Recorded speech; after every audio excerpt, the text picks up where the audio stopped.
Let's move on now as the Israel-Palestine conflict dragged into the second week. WION, of course, has been bringing you ground reports from the heart of the conflict. Our correspondent Jodie Cohen has been reporting from central Israel since the clashes began, as Israel geared up for the Jewish holiday of Shavuot. WION takes you inside a bomb shelter in the country as we talk to citizens about the mood and situation right now in Israel. Take a look. So I'm going to go just very locally to a couple of friends. I'm going in my car even though I could walk there, just because nobody's going out right now without calculating how long they've got to get to the nearest shelter and where could they go. So where I am now in central Israel, I would have about 90 seconds to get to a shelter. The people down south have as little as 5 seconds to get to a shelter, so they are staying literally in their apartments.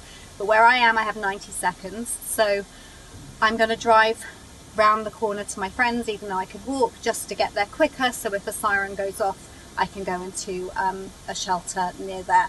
So I'm here with my friend Marcel, and we are actually in their bomb shelter. They have a bomb shelter in their house as well. As you can see, the window is reinforced with like a steel door.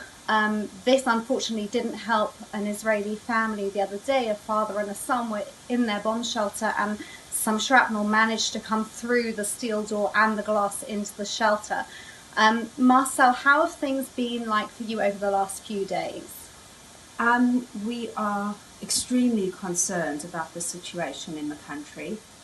Running to the bomb shelter is very scary, and you hear that siren wailing, and then you know that you have a very short amount of time to run to the bomb shelter.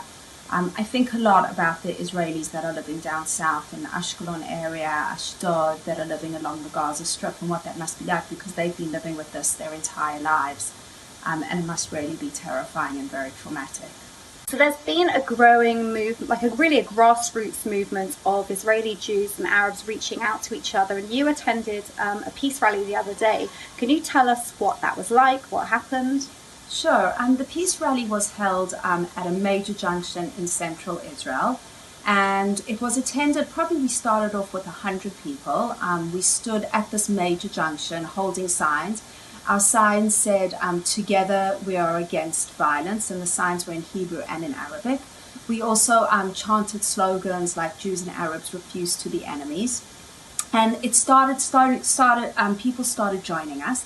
I would say that there were probably about 350 people, and cars, like as they passed, they were honking their horns, agreeing with us, and many people actually just stopped and joined us. It was represented really well by Arab Israelis and by Jews from the area. As people heard, more people came, and it was really very peaceful, and I think it was a very strong message that we seek to live together in peace. And internally, we want our message to be that we stand together.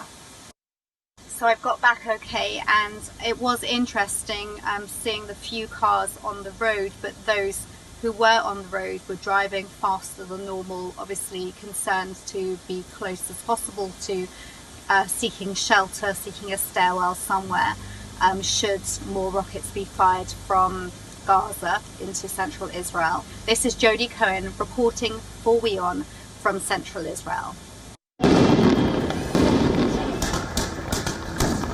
And here's a story we've been tracking. Buildings are shaking in Gaza. In Israel, there are sirens blaring, the skies are on fire, and the cry of the conflict is being heard as far as India.